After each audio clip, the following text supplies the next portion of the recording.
Welcome to the Parsha Perspective. Each week, we will delve deep in a weekly Torah portion to find a practical and insightful way to enhance your daily life.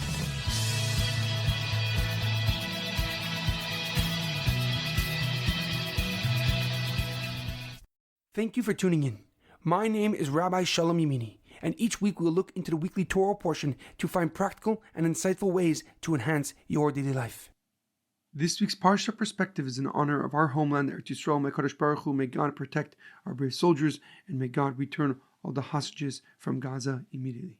This week's Parsha Perspective is in honor of the Refuah Shlema of HaRav Amitai, Ben Shoshanna, and all those who need to experience a speedy and complete recovery. This week's Parsha Perspective is in loving memory of Hinda Bas Udl, Edward Ben Efraim, Shlomo Ben Edward, and Yirachmiel Daniel Ben Gedalia. May their souls be uplifted and may their memories be a blessing. This week's Torah portion is Parshas Shemini, Bridging the Divide. Before I begin, the release date of this episode coincides with the birthday of Rebbetzin Chaya Mushka on the 25th of Adar, a beacon of modesty. The Rebbetzins' legacy exemplifies the profound influence of inner strength and the power of subtle impact. Despite her prominent status as the Rebbe's wife, a position often associated with considerable fame and prestige, Rebbetzin Chaya Mushka embraced a life of remarkable modesty. And so may her life inspire all of us to seek strength from within and live a life of purpose and dedication. Our parsha begins with Aaron HaKohen and his 4 sons being officiated as Kohanim in the Mishkan on the 8th day from its inauguration. God's fire consumed the sacrifices, the korbanos they had brought, signaling the divine presence was in the Mishkan.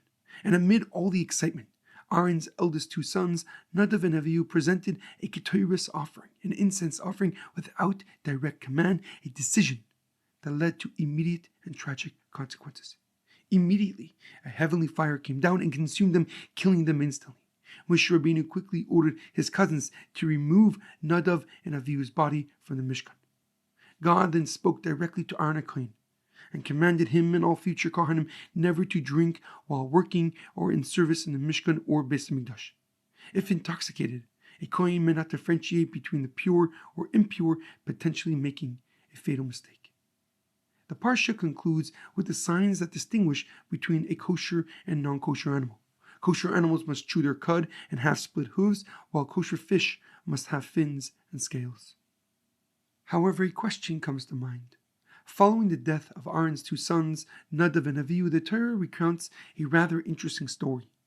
After detailing the laws of what to do with each sacrifice, Moshe Rabbeinu inquired what happened to the previously sacrificed chatas, the sin offering. The pasuk writes, "Ve'etzaseir hachatas darash Moshe v'hinei saraf." And Moshe inquired about the goat of the sin offering, and it had already been burnt. Vayikseif al el Eliezer va'al Isamar b'nei Aaron hanesarim lemor. And he was angry with Eliezer and Isamar, Aaron's remaining 2 sons. And Aaron HaKohen responded that his 2 sons had just passed, and therefore he could not eat the sacrifice. Moshe Rabbeinu understood Aaron's answer and accepted his explanation. But why is this exchange and conversation recounted in our Torah portion? What message, what lesson is the Torah trying to convey through detailing this interesting story? While there are many answers to this question, one explanation connects with the life of Rebbetzin Chaya Mushka. Although she shied away from the public eye, all those who interacted with her were amazed by her generosity, kindness, and compassion. The Yirachmiel Daniel Ben Gedalia writes that this story teaches us about empathy and understanding, how to interact and deal with a person who has lost a loved one or is going through a rough and hard time.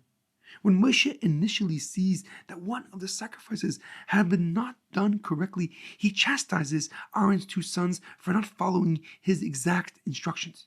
It was just 8 days from the Mishkan's inauguration, and they are already veering from the directives that they were given.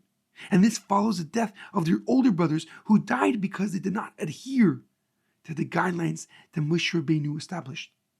But Aaron HaKohen correctly steps in and explains to his younger brother that he could not eat the sacrifice because they were in a state of oinen for Nadav and Avihu.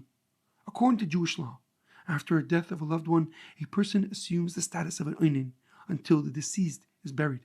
An oinen must deal with the arrangements of the burial and funeral, and is not obligated to fulfill many mitzvahs. They cannot pray or study Torah, nor can they make a bracha over bread or say the blessings, the birchas hamazon, after meals.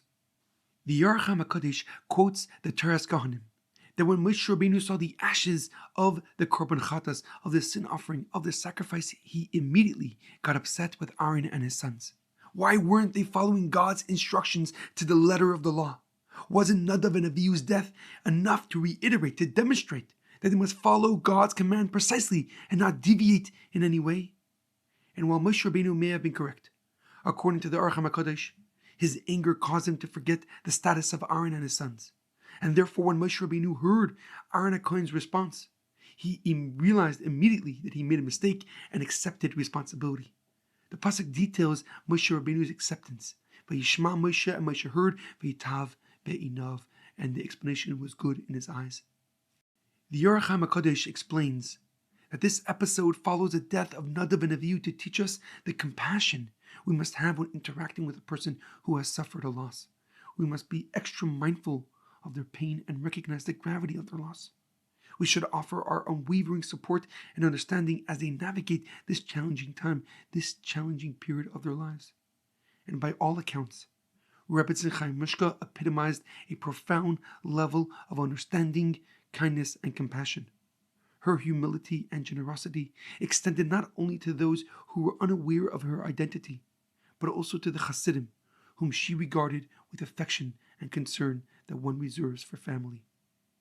And so therefore in our daily life and amid these difficult times for Jewish people worldwide, it is crucial we foster a deep understanding to bridge the divides within our people. Despite the differences in appearance or practice, it is both our responsibility and duty to uphold the unity and strengthen the bond between Jewish people worldwide. I will conclude with a powerful quote from the first Chabad Rebbe, Rav Shneur Zalman of Liadi. No matter how engrossed one may be in the loftiest of occupations, one must never remain insensitive to the cry of a child. Have a great weekend and good Shabbos.